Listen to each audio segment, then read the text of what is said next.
मी रात्री चुकून वडिलांच्या जागेवर झोपलो. आई शेजारीच झोपली होती. तिला वाटलं की माझे वडीलच आहेत. मग आईने वडील समजून माझ्यासोबत जे केलं ते मला अनपेक्षितच होतं. पण त्यानंतर माझी आईकडे बघण्याची नजरच बदलली. माझं नाव रेखा आहे आणि मी 10वीत शिकते. माझे वडील त्यांच्या लग्नाआधी एका कापडाच्या मिलमध्ये काम करत होते. तिथं ते सुपरवायझर होते. त्यामुळे त्यांच्या हाताखाली खूप लोक काम करत होते. मग त्यात महिला पण होत्या. अशातच तिथं माझी आई सुद्धा कामाला लागली. माझी आई दिसायला खूप सुंदर होती. त्यामुळे पहिल्या क्षणात ती माझ्या वडिलांच्या मनात भरली. मग त्यांनी तिला त्यांच्या जवळचंच काम दिलं, जेणेकरून आई सतत त्यांच्यासोबत राहील. कामावरून येता जाताना मग माझे वडील आईला गाडीवरून घेऊन जाऊ लागले. त्यामुळे त्यांच्यातील मैत्री अजूनच वाढली. ते एकमेकांसोबत अनेक गोष्टी शेअर करू लागले. कधी कधी तर कामावर न जाता ते इकडे तिकडे फिरायला जाऊ लागले. आणि मग हळूहळू त्यांच्या या मैत्रीचं रूपांतर प्रेमात झालं. त्यांचं कामावर असतानाचं वागणं मग इतर लोकांच्या नजरेत येऊ लागलं, ज्यामुळे बाकी कामगारांनी ही गोष्ट मालकांच्या कानावर घातली. मालक माझ्या वडिलांवर खूप चिडले. त्यामुळे त्यानंतर माझ्या वडिलांनी असं ठरवलं की सीमा आता तिथं काम करणार नाही. सीमा म्हणजे माझ्या आईचं नाव. आईला तिथं कोण काय बोललेलं आणि तिच्याकडे बोट दाखवलेलं वडिलांना आवडत नव्हतं. पण वडिलांना मात्र तिथं काम करण्याशिवाय पर्याय नव्हता. कारण तेव्हा घरची जबाबदारी बघणारे माझे वडील एकटेच होते.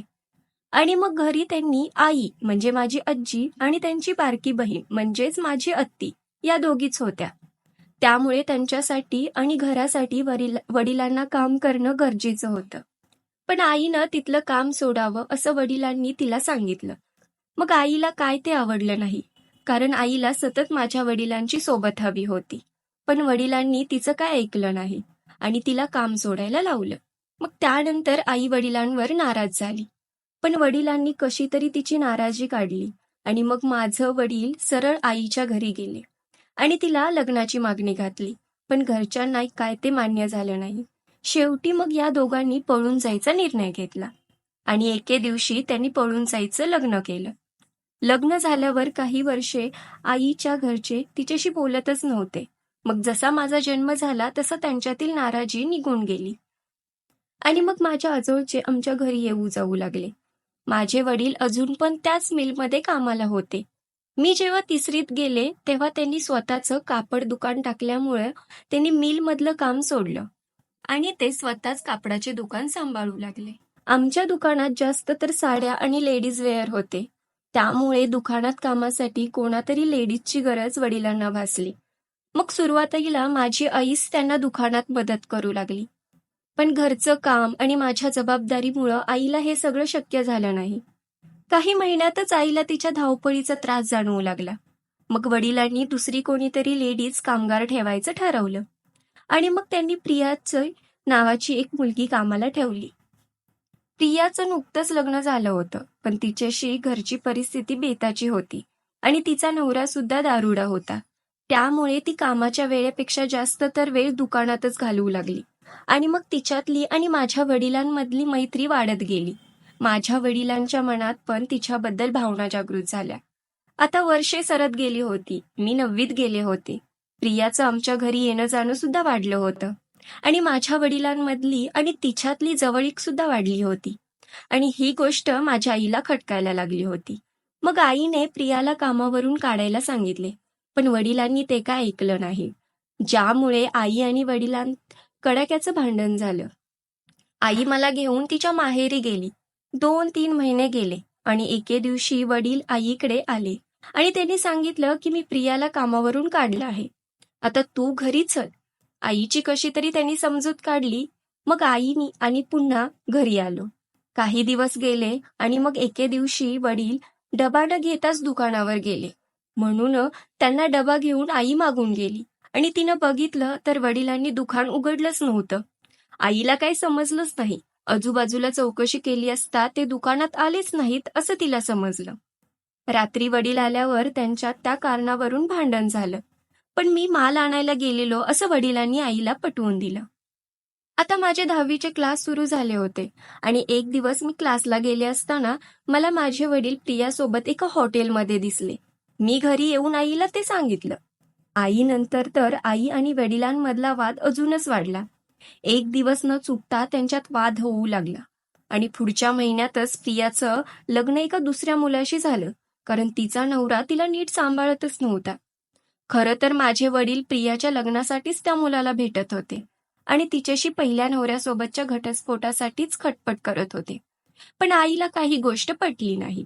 आईला रोज वडील समजवण्याचा प्रयत्न करत होते, पण तिनं ते ऐकूनच घेतलं नाही. त्यानंतर तो हा दिवस होता, ज्या दिवशी मी वडिलांच्या जागी झोपले. त्यांचं काय झालं की रात्री 11 वाजून गेले होते आणि माझ्या वडिलांचा मला फोन आला की मला अचानक बाहेरगावी गेलो आहे. माझ्या मित्राचा ॲक्सिडेंट झाला आहे. पण तुझी आई माझा कॉल उचलत नाहीये. तू आईला तेवढं सांग. मग मी ते सांगायला आईच्या रूममध्ये गेले तर ती झोपलेली होती. मग मी तिला उठवायला नको असं ठरवलं आणि तिच्या बाजूला झोपले. अर्ध्या रात्री आईला जाग आली असावी आणि तिला असं वाटलं की बाजूला माझे वडीलच झोपलेत. माझे वडील समजून तिने माझ्या हाताला खुणावलं आणि म्हणाली की मला आता तुमच्यासोबत राहायचं नाही. मला घटस्फोट हवा आहे आणि माझं फायनल झालं आहे. तुम्ही जावा त्या प्रियासोबतच. मी पेपर तयार केले आहेत. मला त्यावर तुमची सही हवी आहे. हे ऐकून मला झटकाच बसला. त्यानंतर माझी आईकडे बघायची नजरच बदलली. माझ्या आईच्या त्या गोष्टीमुळे माझ्यावर खूप मोठा मानसिक आघात झाला. दुसऱ्या दिवशी मी शाळेत जायला निघाले. पण मनात खूप ताण आणि गोंधळ होता. घरी परतल्यावर मी माझ्या आईशी बोलण्याचा प्रयत्न केला. पण ती अजूनही खूप दुःखी आणि रागात होती. मी तिला सगळं स्पष्ट केलं की रात्री मी तिच्या बाजूला झोपलेली होती आणि जे काही घडलं ते माझ्या मनात किती ताण आणणार आहे हे सांगितलं. माझ्या आईला माझ्या मनस्थितीची जाणीव झाली. तिने आपला राग बाजूला ठेवून माझं मन सांभाळायला सुरुवात केली. तिने मला आश्वासन दिलं की ती माझ्या बाबांच्या आणि तिच्या नात्याचं भविष्य नीट विचार करूनच ठरवेल. त्या दिवशी माझ्या बाबांना ही गोष्ट कळवण्याचा निर्णय झाला. माझ्या आई-बाबांनी शांतपणे चर्चा केली आणि एकमेकांशी संवाद साधला. बाबांनी प्रियासोबतचं त्यांचं नातं केवळ तिला मदत करण्यासाठी होतं हे स्पष्ट केलं. त्याच वेळी माझ्या आईला बाबांच्या गोष्टीचा त्रास का झाला हेही समजलं. त्यांनी मिळून निर्णय घेतला की त्यांना एकमेकांना वेळ आणि समजून घेण्याची गरज आहे. त्यांनी माझ्यासमोर एकत्र येण्याचा आणि घरातील ताण कमी करण्याचा प्रयत्न केला. त्यांच्या नात्यात एकमेकांशी प्रेम आणि विश्वास वाढवण्याचा निर्णय घेतला. माझ्या आईने त्यांना दुसरी संधी दिली. माझ्या कुटुंबाने एकमेकांना समजून घेण्याची आणि एकमेकांच्या भावनांची आदर करण्याची शिकवण घेतली. या सर्व प्रक्रियेत माझ्या मनातील ताण कमी झाला आणि आमचं कुटुंब पुन्हा एकमेकांच्या आधारावर उभं राहिलं.